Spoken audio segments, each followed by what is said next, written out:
Thank you, Olga. Merci Olga, Thaïs et à tous les membres du panel pour cette session thématique. Pour la deuxième session, il y a eu quelques ajustements par rapport au programme annoncé. Donc, je souhaite accueillir Olga Demetrova, qui a gentiment accepté de modérer cette session sur le partage des bonnes pratiques de la société civile. Ce panel aura lieu en plusieurs langues. Et Victoria va vous en reparler, mais nous avons besoin de quelques minutes avant de reprendre la parole, à moins que Olga soit déjà avec nous. Olga, je vous passe la parole.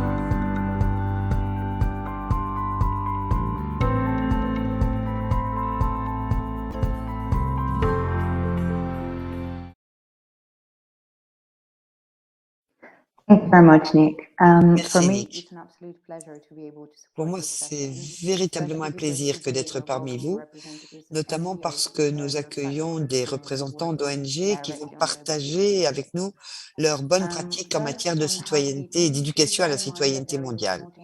Donc, je vous rappelle que vous avez accès à une interprétation simultanée en français et en anglais. Pour que les choses soient plus simples pour les interprètes, je demanderai aux différents orateurs de parler à vitesse normale et de couper leur micro lorsqu'ils ne sont pas en train de parler. Pour les questions, merci de les inscrire dans le chat et nous allons les compiler pour nos orateurs tout à l'heure. Je passe donc à notre premier orateur, Monica Folder, qui est directrice du Centre Ban Ki-moon pour la citoyenneté mondiale, qui plaide en faveur de la citoyenneté mondiale. Elle a travaillé au centre après avoir travaillé à l'ONU, à New York et à Genève. Elle a travaillé également avec le Premier ministre autrichien et a travaillé sur le terrain pour soutenir des jeunes et des communautés en Afrique et en Amérique latine. Elle a travaillé pour construire des centres hospitaliers et des dispensaires en Afrique et elle a travaillé à plusieurs initiatives en Asie. Malheureusement, elle n'a pas été en mesure de nous rejoindre aujourd'hui, donc elle nous a fait parvenir une vidéo. Mais nous sommes rejoints par Catherine Harvey-Tate qui travaille au Centre Ban Ki-moon pour la citoyenneté mondiale et qui sera en mesure de répondre à toutes les questions que vous souhaiteriez poser. Mais je vous propose tout d'abord d'écouter la vidéo.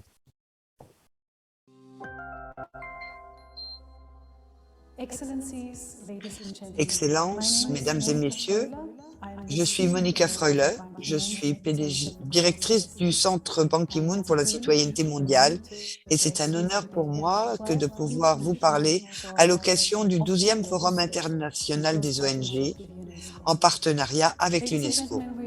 Mesdames et messieurs, nous sommes ici aujourd'hui pour parler de citoyenneté mondiale et d'éducation, car ce sont là des thématiques qui sont au cœur de notre mandat au Centre Ban Ki-moon.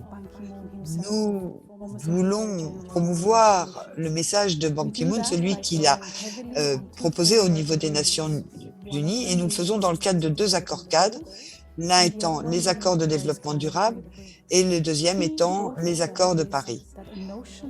Nous savons qu'un océan de citoyenneté mondiale va nous permettre de faire progresser les choses et nous permettre de mettre la planète sur le chemin de la prospérité. Cela veut dire que le Centre Ban Ki-moon s'attache à travailler avec des dirigeants de haut niveau qui travaillent à l'atteinte des objectifs de la COP de Paris, mais que dans notre centre, nous travaillons également pour nous adresser directement à des jeunes leaders qui sont des acteurs du changement et qui ont besoin quelquefois du petit coup de pouce d'inspiration qui leur permettra de gravir les échelons et de devenir les leaders du monde de demain. Mesdames et messieurs, tout cela veut dire que, bien entendu, au niveau politique, nous sommes convaincus que l'éducation au développement durable doit être plus importante. C'est la raison pour laquelle le centre Ban Ki-moon a rejoint la mission 4.7, dont l'objectif est en lien avec l'ODD 4, qualité de l'éducation. La cible 4.7 parle d'éducation pour le développement durable et la citoyenneté mondiale.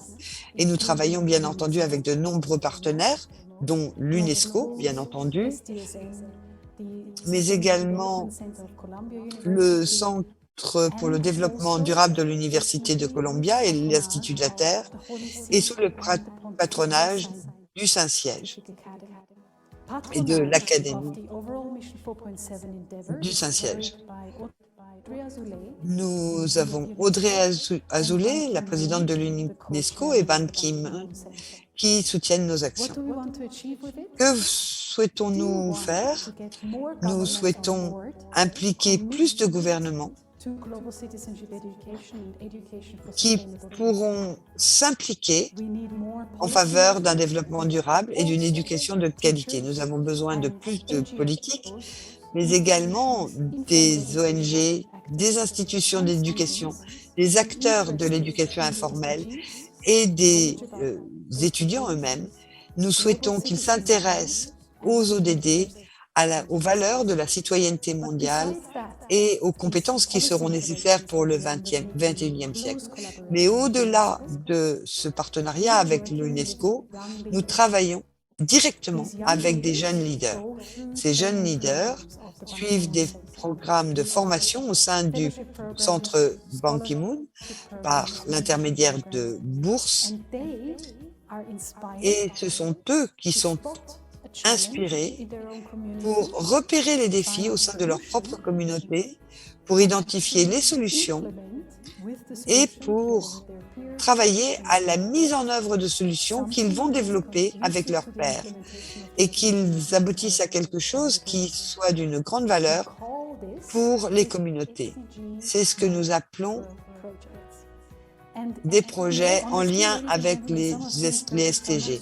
Et très honnêtement, mesdames et messieurs, certains de ces projets ne sont pas tous des micro-projets. Certains ont déjà atteint des centaines et des milliers de personnes, et nous sommes ravis de constater que nous avons plus de 150 micro-projets qui ont été mis en œuvre à travers le monde, qui atteignent plus de 730 000 personnes. Donc ces micro-projets ont réellement un potentiel à être développé partout dans le monde, et nous encourageons toutes les personnes qui sont intéressées à découvrir ce que nous faisons et ce que font d'ores et déjà les acteurs du changement.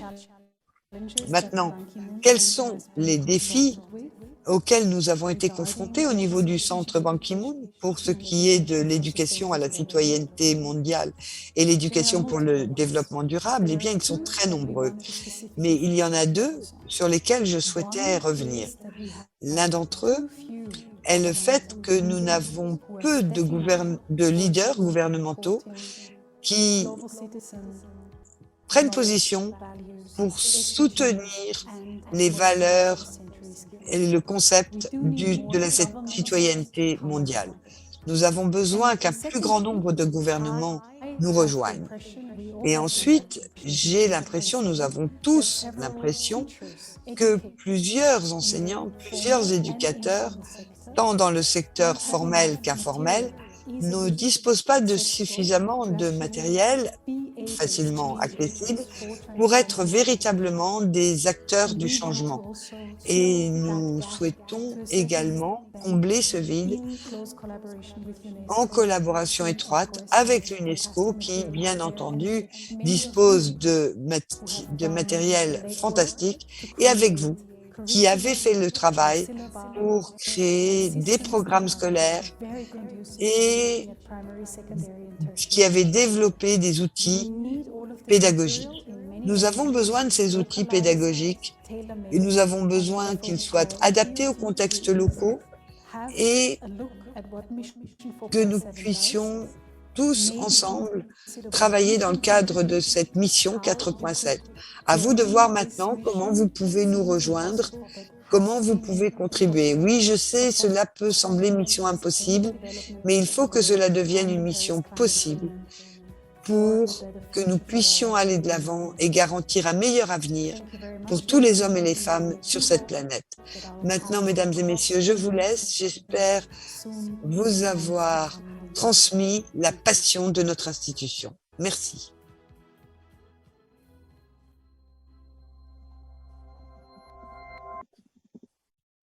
A big thank you to Eh bien, un grand merci à Madame Kohler et au Centre Ban Ki-moon pour leur contribution à notre séance aujourd'hui.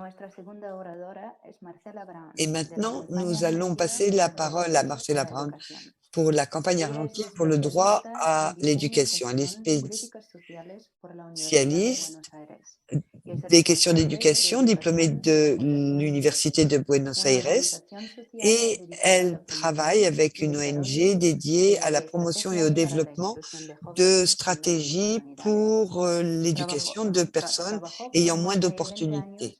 Elle a travaillé dans différents organismes gouvernementaux et non gouvernementaux et très tôt, elle a travaillé dans le domaine social. Aujourd'hui, elle travaille dans le groupe qui élabore des mécanismes de participation pour la société civile. Elle fait partie du groupe de coordination de société civile dans les thèmes d'assistance officielle au développement. Outre tout cela, elle a enseigné et coordonné différents programmes dans différentes universités du pays et elle a publié plusieurs articles et plusieurs ouvrages. Nous vous passons désormais la parole. Creo que ya lo hemos conseguido. Bien. Y ahora mejor, gracias. Alors, je pense que nous avons réussi à régler le problème technique qui venait de deux appareils allumés en même temps. J'espère que vous me voyez correctement à l'écran. Moi, je me vois à l'écran, dit l'oratrice. Je vous remercie infiniment pour l'invitation. Je souhaite remercier les organisateurs de cet événement. Il y a encore des interférences sur le canal et c'est très difficile pour nous de travailler avec ces interférences.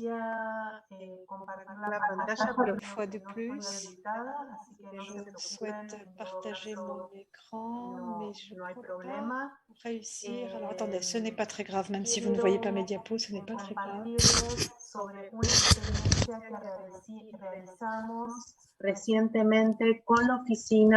souhaite faire part d'une expérience que nous avons menée avec le bureau de l'UNESCO à Mexico et également avec le bureau régional à Santiago du Chili.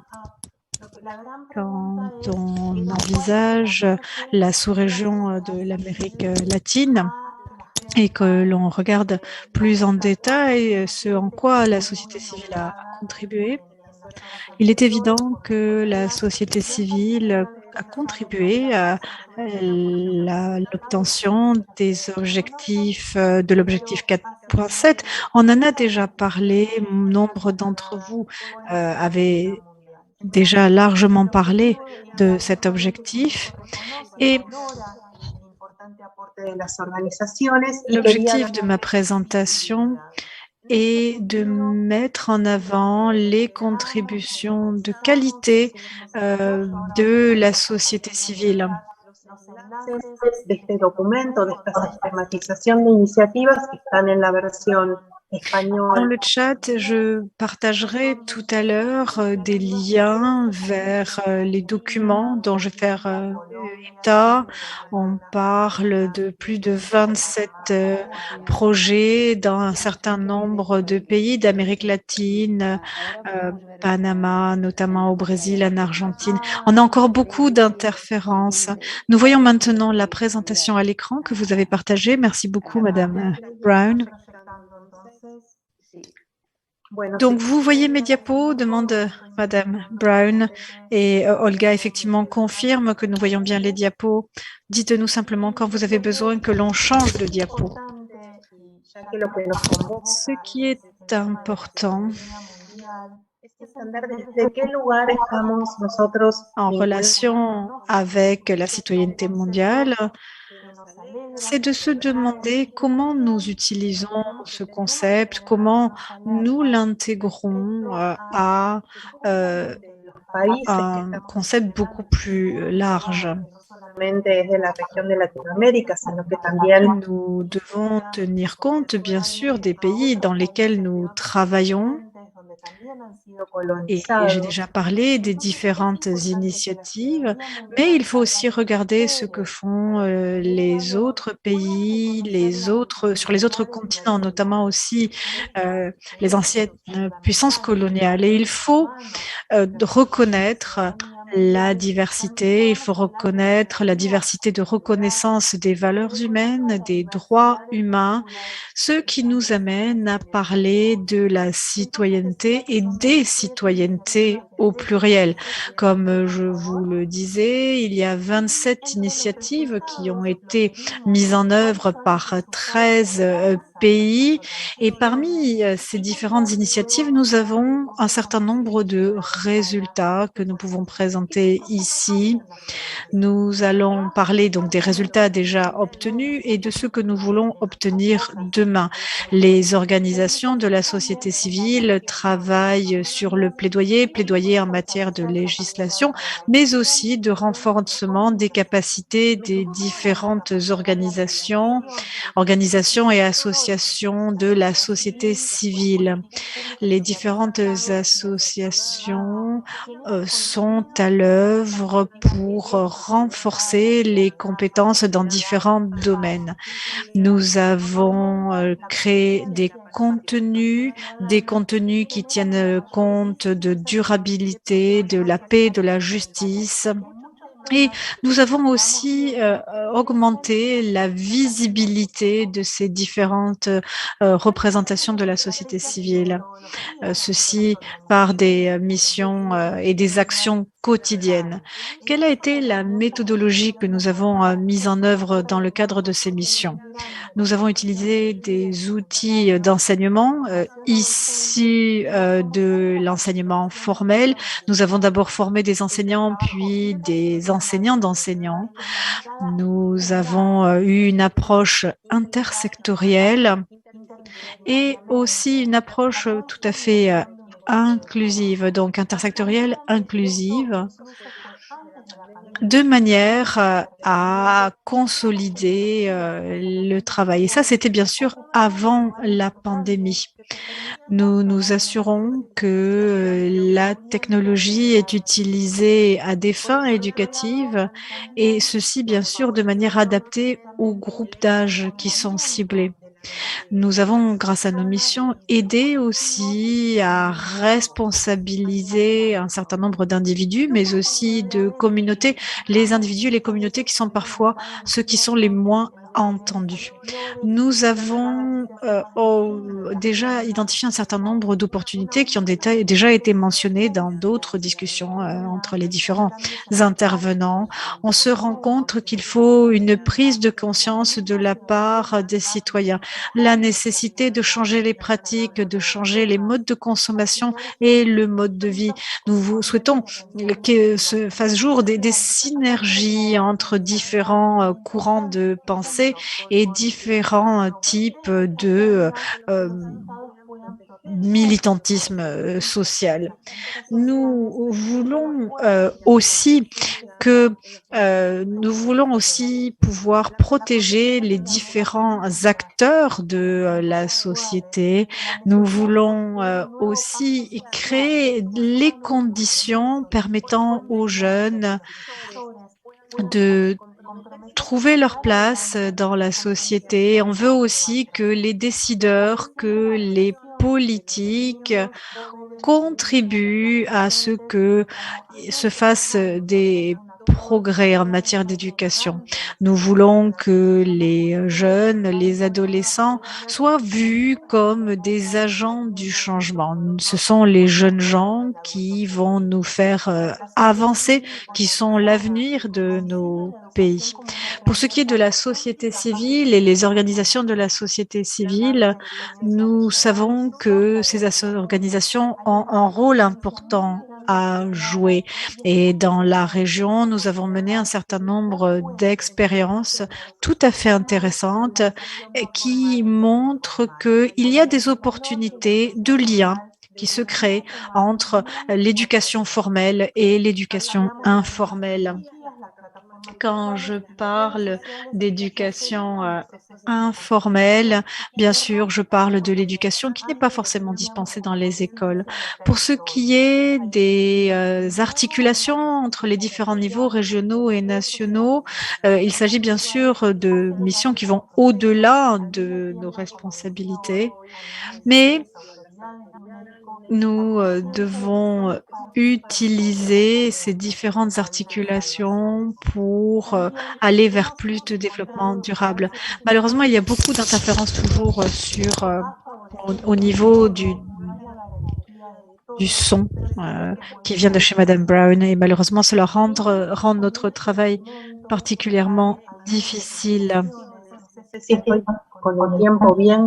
Dans mon document, il y a ici un certain nombre de recommandations. Je n'ai peut-être pas suffisamment de temps d'ailleurs pour vous en parler. Il s'agit de la diapo qui est affichée maintenant. Ce sont nos recommandations à l'intention des organisations de la société civile. Ce sont des recommandations qui ont été présentées aux hommes politiques et aux décideurs et ces recommandations ont été incluses dans les programmes pour 2022 dans un certain nombre de pays. Nous sommes maintenant à la diapo 9 de ma présentation qui porte sur les recommandations.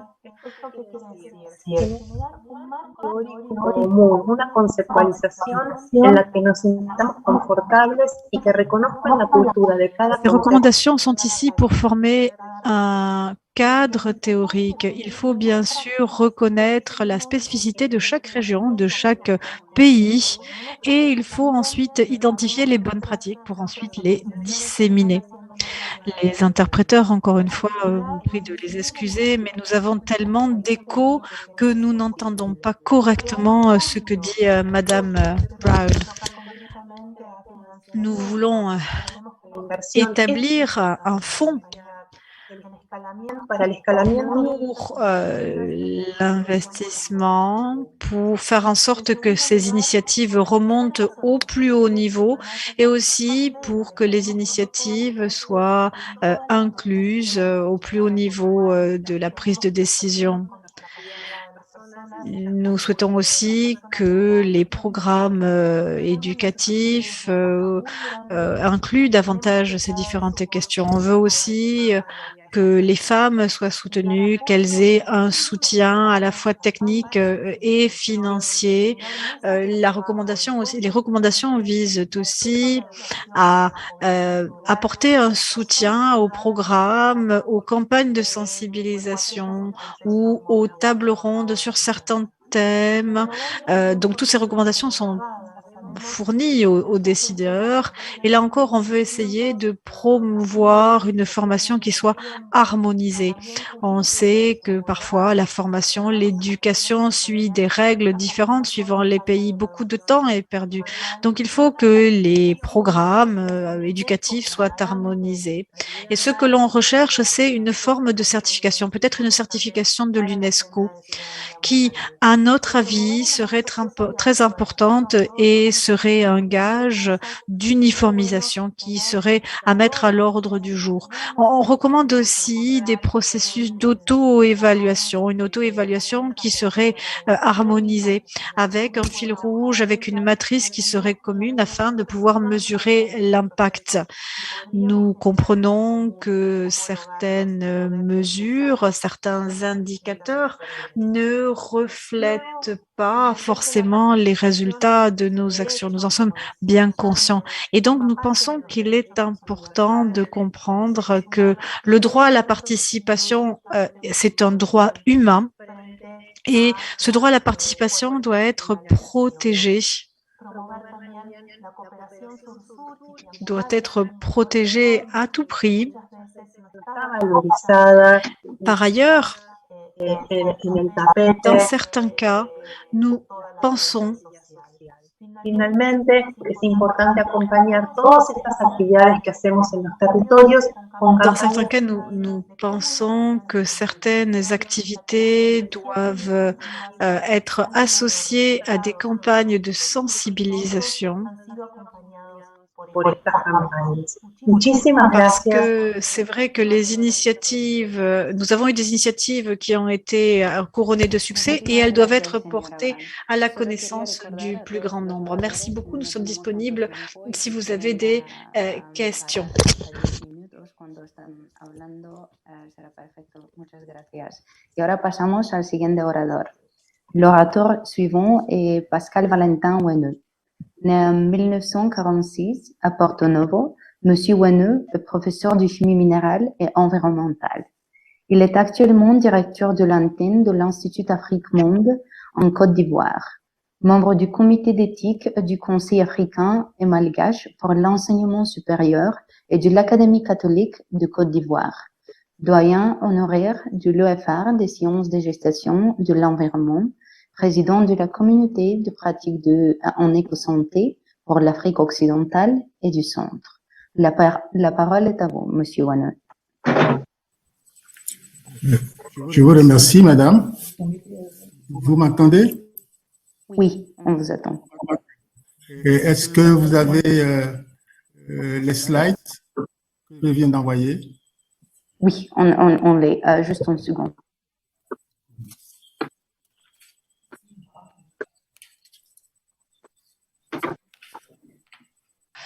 Oui, Monsieur Wenneux, si vous pouvez nous dire chaque fois qu'on vous voulez, s'il vous plaît. Je ne sais pas si vous avez comme slide là. D'abord, pardon? Pardon, excusez-moi. Vous voyez mon écran? On a mis les slides. On a utilisé l'aide de l'équipe.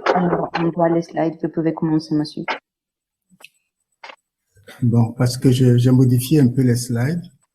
Je voudrais d'abord présenter l'incivilité aux distingués participants. Ensuite, vous-même, Madame la modératrice, Mesdames et Messieurs,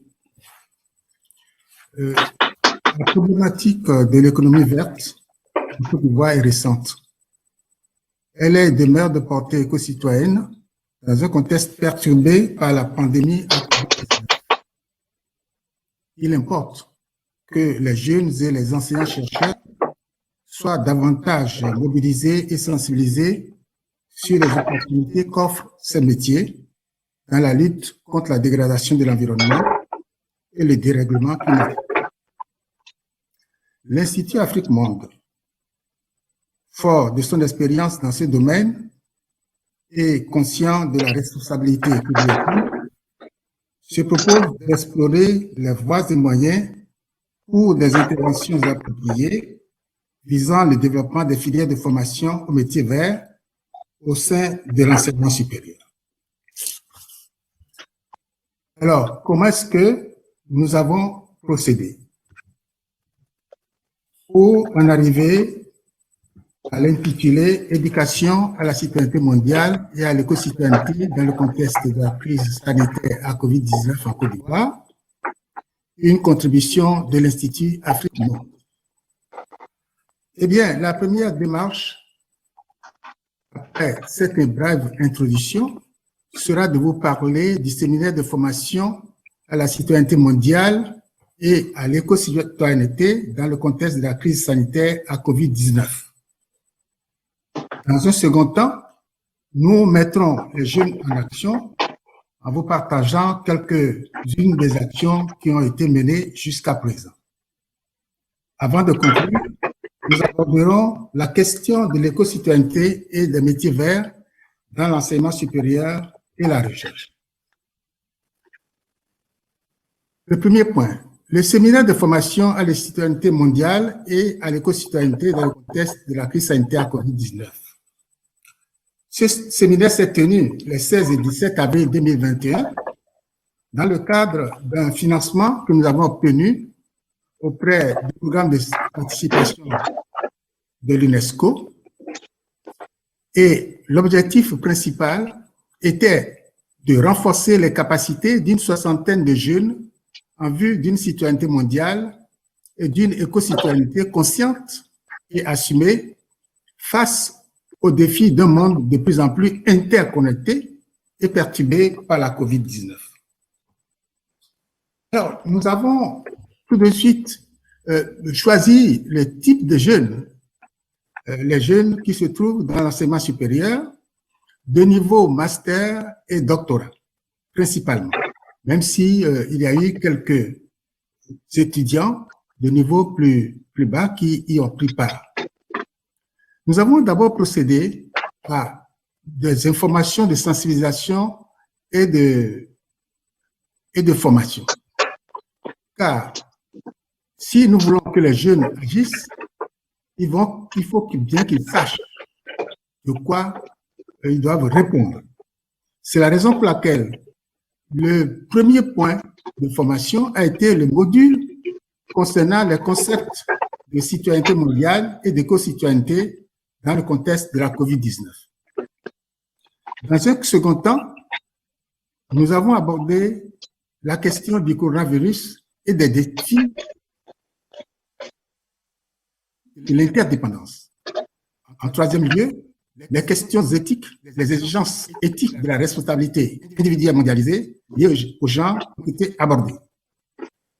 Enfin, les bonnes pratiques écologiques en santé unique et en approche écosystémique à la santé humaine dans une perspective de sécurité du monde ont été aussi abordées.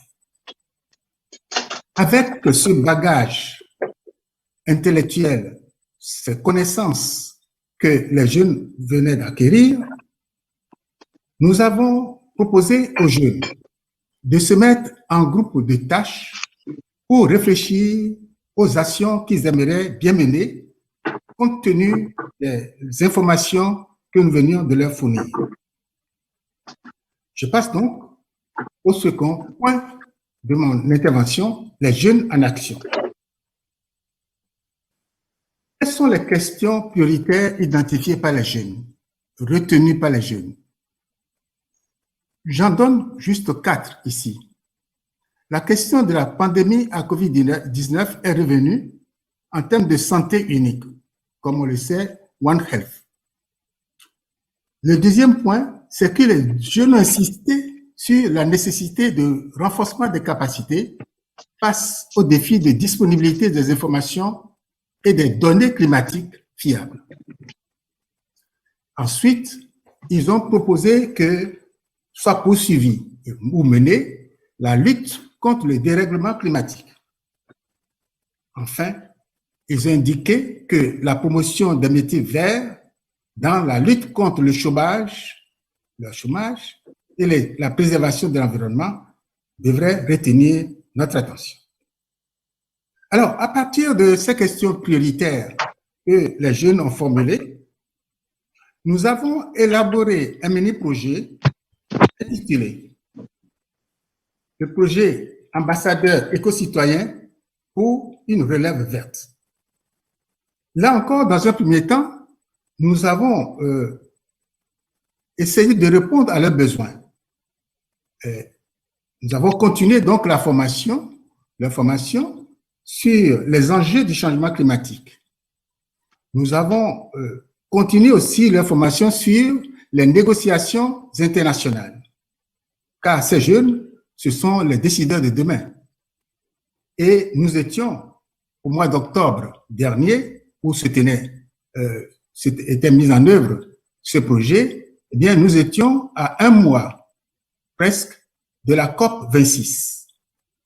Et ils ont souhaité aussi, à l'occasion, pouvoir faire un plaidoyer. Nous avons donné aussi des informations sur les outils disponibles, y compris les outils et les mécanismes financiers disponibles relativement aux données climatiques et environnementales et au financement des actions qu'ils pourraient mener. Quels sont les guichets auxquels ils pourraient s'adresser? Par exemple, au Fonds pour l'environnement mondial, par exemple, la Banque africaine de développement. Enfin, eh bien, 4 ambassadeurs éco-citoyens ont été désignés pour conduire des actions sur le terrain. Et ces actions, nous sommes en train de les mener en collaboration avec une plateforme qu'on appelle la plateforme Weziza. Le 2 octobre dernier déjà, eh bien, les jeunes ont procédé au nettoyage de la plage de Grand Bassam, qui est une station balnéaire et qui est aussi inscrit au patrimoine mondial de l'UNESCO. Il est connu que cette plage est polluée, remplie de bouteilles et de bouteilles en plastique, et ces jeunes ont essayé d'aider à nettoyer la plage.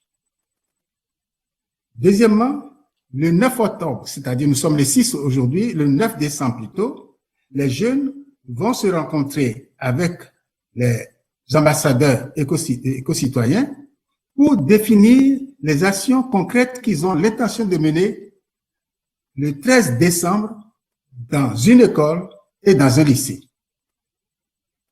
Plus tard, les questions d'inondation dans la commune d'Abidjan feront l'objet d'une attention particulière parce que le changement climatique impacte beaucoup les quartiers, même les quartiers les plus huppés d'Abidjan sont touchés par des inondations imprévues et imprévisibles.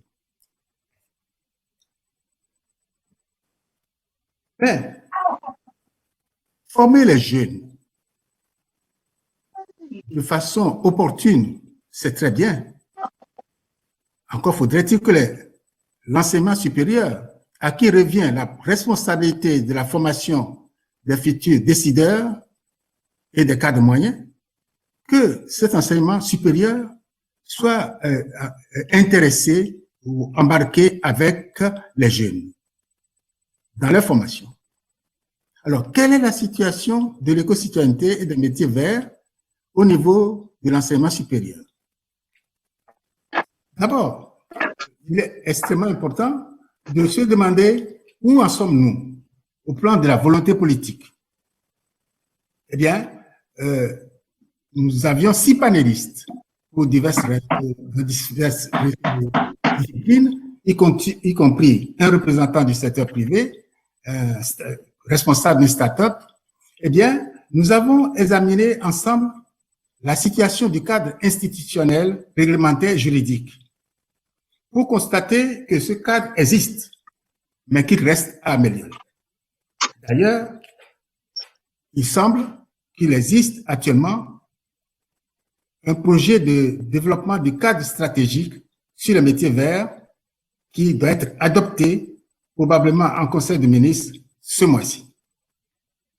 Nous avons eu aussi l'occasion de constater que les institutions internationales, par exemple le Bureau international du travail, a décidé de mobiliser au plan politique eh bien, les universités avec les décideurs et les autres parties prenantes. Alors, qu'est-ce qui s'est passé? Eh bien, toute la semaine dernière, de lundi dernier jusqu'à samedi, le Bureau international a réuni un certain nombre de compétences de parties prenantes à Grand Bassam pour réfléchir à la façon dont les universités pourraient apporter leur contribution au développement des métiers verts, des emplois verts. Maintenant, au niveau des anciens chercheurs eux-mêmes, quelle est la situation? Eh bien, au cours des débats, nous avons pu constater qu'il existe des formations métiers verts et des projets verts au niveau de l'enseignement supérieur en Côte d'Ivoire, qui ne portent pas forcément le nom de métier vert, mais qui y ressemblent beaucoup. C'est comme celui qui fait de la prose sans le savoir. Deuxièmement, les participants ont pu nous proposer des centres, l'existence, nous parler des centres d'excellence, notamment un centre d'excellence sur les métiers verts et la gestion des déchets au niveau de l'Institut national de l'INP, l'Institut national polytechnique de Yamoussoukro. Au niveau des curricula, ou de la façon de travailler des enseignants-chercheurs, nous avons constaté que l'approche interdisciplinaire, mieux, transdisciplinaire, n'est pas tout à fait de rigueur. Et c'est ce qu'ont évoqué d'ailleurs les panélistes pour dire que chacun continue de travailler dans sa discipline sur des questions d'intérêt commun. Excusez-moi, Monsieur Wenne, je veux juste dire que vous avez 1 minute. Il vous reste 1 minute, s'il vous plaît. Oui, oui. Merci. Donc, ensuite, nous avons constaté que les curricula doivent être revisités, adaptés au contexte actuel, afin que l'approche institutionnelle globale n'est pas de mise, parce qu'il faut qu'il y ait des projets d'université centrés sur le métier vert. En conclusion,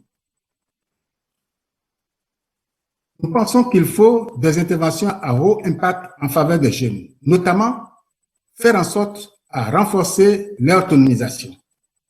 Deuxièmement, il faut continuer la sensibilisation des formateurs chercheurs de l'enseignement supérieur afin de les amener à promouvoir des formations au métier vert, qui intéressent notre pays. Je vous remercie. Merci beaucoup, Monsieur Wenne. C'est juste qu'on n'a pas tant du temps et je vais très rapidement passer au prochain présentatrice. Our fourth speaker today is Soroptimist International's Director. Je passe maintenant la parole à Beverly Bucher, qui a travaillé pendant 40 ans en tant qu'éducatrice et spécialiste de l'alphabétisation. Elle a travaillé à Lagos et elle a mis en œuvre des programmes bilingues pour différents gouvernements. Chez Assure Optimist, elle travaille chez Assure Optimist depuis 1983 et aujourd'hui, elle est directrice de cette ONG et travaille avec des représentants des Nations Unies, des différents militants en charge de plaidoyer pour donner la voix aux femmes partout dans le monde. Merci, je vous passe la parole.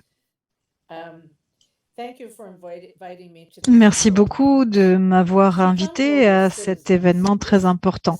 Pour devenir un citoyen du monde, il faut que les femmes, les filles disposent des compétences, de la formation qui leur permettent d'avoir un potentiel individuel et collectif, d'avoir une voix qui soit entendue de manière égalitaire pour des communautés qui soient plus fortes.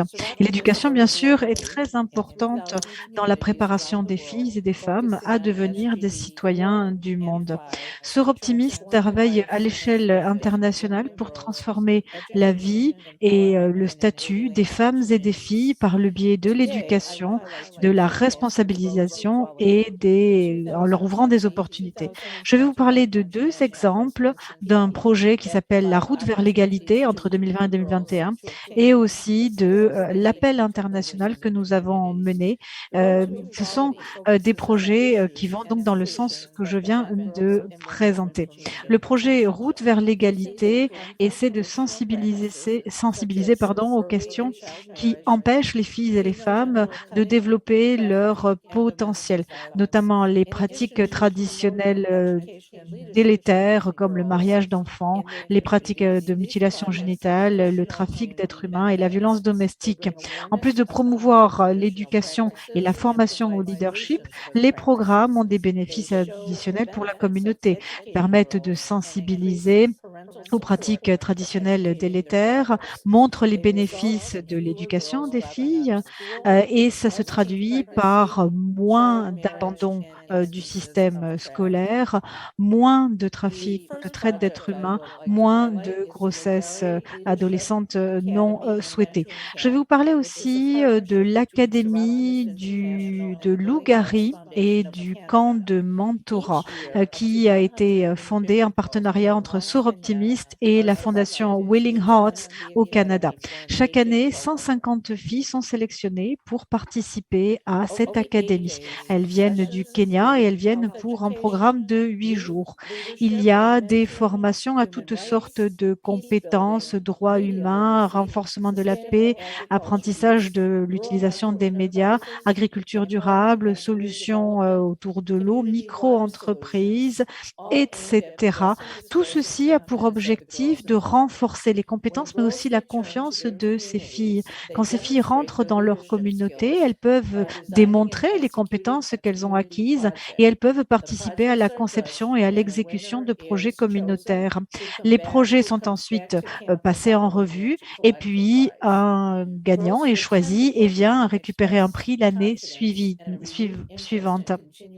La traduction concrète de ce projet, c'est justement des jeunes filles qui contribuent à la reconnaissance des filles et des femmes. Et là encore, c'est une population dont on a tout à fait besoin si l'on veut atteindre nos objectifs. Nous avons un autre projet qui s'appelle Beyond Football, c'est-à-dire au-delà du foot.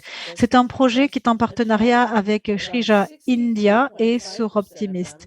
Nous avons parmi ces filles, nous en avons un grand pourcentage qui va quitter l'école dans leur jeune âge, un tiers qui sera marié avant l'âge de 18 ans et aussi beaucoup de ces filles qui, bien sûr, n'ont pas beaucoup d'opportunités.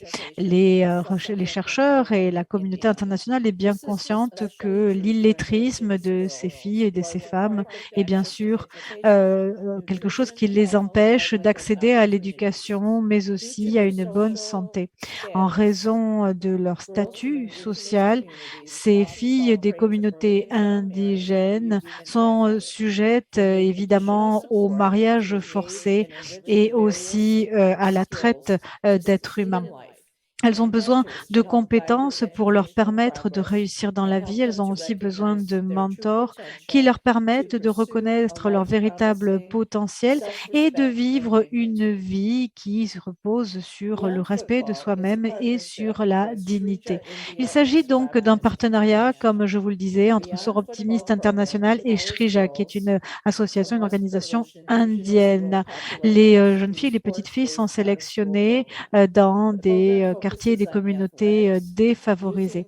Il y a un programme à la fois au point de vue sportif, au point de vue universitaire. Les filles et jeunes filles ont à la fois des cours d'éducation physique, mais aussi des cours concrets aussi pour améliorer leur pratique de l'informatique. L'idée est de les rendre capables d'identifier leur potentiel, de favoriser le leadership chez elles, de leur fournir aussi des compétences qui leur seront utiles tout au long de la vie, leur permettre aussi de reprendre contact avec l'école pour éviter les mariages d'enfants, pour éviter la traite d'êtres humains, pour éviter les différents abus. On s'est rendu compte que le grand plus de ces programmes, c'est à la fois bien sûr d'offrir davantage d'opportunités à ces jeunes femmes, à ces jeunes filles, mais aussi faire rendre compte au gouvernement l'intérêt de tels programmes. Et ici, le sport sert de vecteur. Il est important que nous travaillions ensemble pour que la voix des femmes et des filles soit mieux entendue et pour faire en sorte que les communautés soient plus stables et aussi vivent en paix.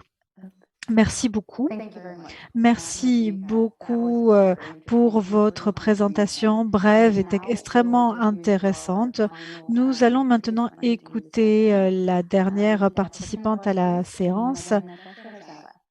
En sciences politiques et la présidente de la mention droit et sciences politiques à l'Université catholique à Madagascar. Elle est une militante active de l'éducation. Elle a beaucoup publié, parlé sur le sujet dans son propre pays, Madagascar, et à travers le monde. Elle s'efforce de souligner la nécessité pour les voix locales de se faire entendre sur la scène mondiale. Vous avez la parole, Madame Rassava. Merci beaucoup pour la parole.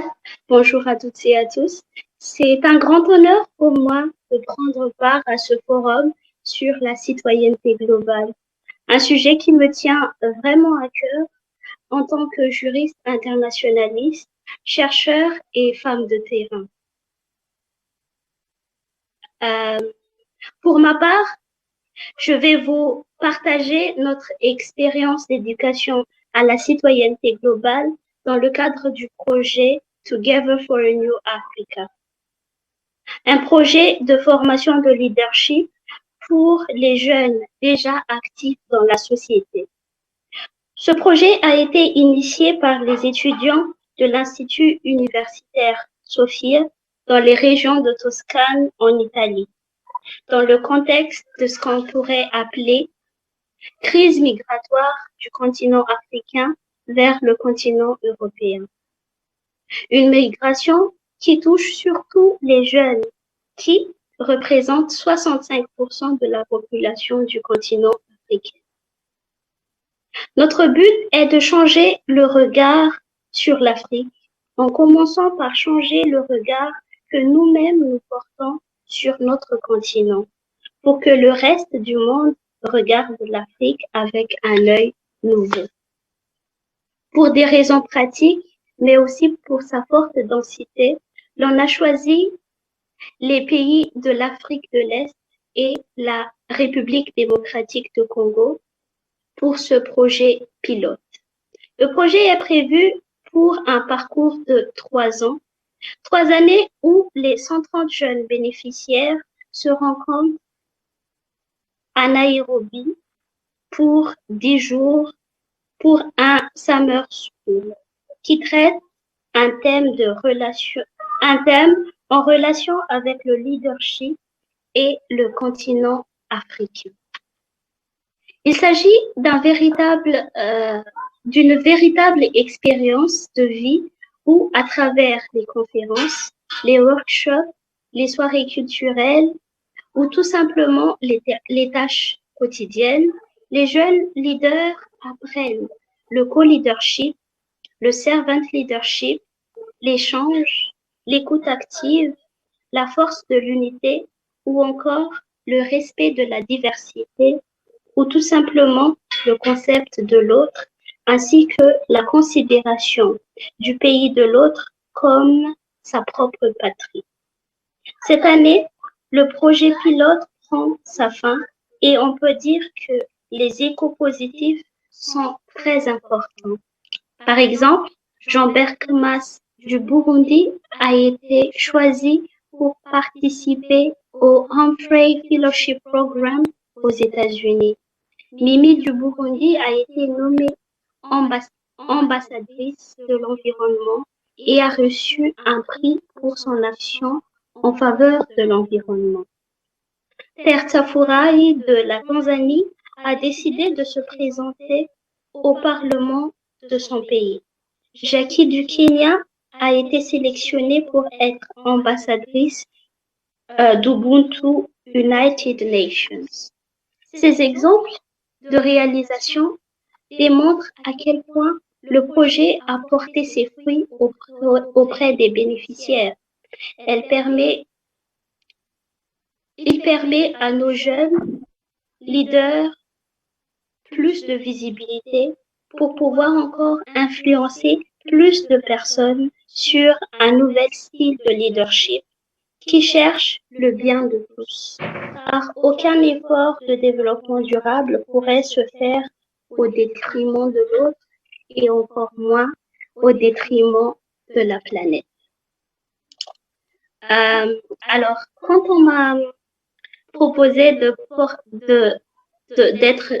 porte-parole de notre projet Together for a New Africa, j'étais vraiment émue parce qu'on a beaucoup travaillé et c'était seulement un rêve il y a 6 ans passés et maintenant ça a pris forme et on compte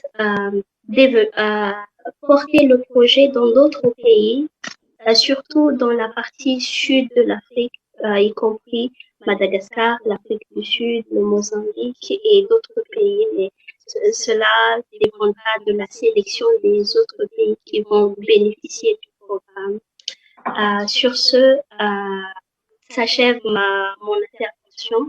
Merci pour votre aimable attention et merci pour l'invitation. Merci beaucoup, Madame Razava. Alors, malheureusement, on n'a pas du temps pour des questions. Il nous reste seulement 2 minutes. Alors, je vais dire quelques mots en anglais, passer le mot à Annick autrefois. Thank you very much to everybody who participated. Merci encore pour tous ceux d'entre vous qui avaient participé à cette session, ceux qui se sont connectés aussi. Malheureusement, nous n'avons pas le temps d'organiser une session de questions-réponses et donc je vais renvoyer l'antenne en quelque sorte à Annick en vous remerciant tous. Merci beaucoup. Merci à vous et merci à tous les orateurs pour leur présentation, un panel très intéressant et ce qui nous a permis de prendre conscience de combien nous pouvons être divers sur ces questions. Je passe maintenant la parole à ma collègue Chantal Gravin, Martine Lévy et à Marie-Christine Brier qui vont modérer l'espace ouvert pour les ONG qui va nous permettre de donner la parole à un grand nombre d'ONG. Donc, on prend le temps d'une petite escale technique avant de reprendre notre session. Merci.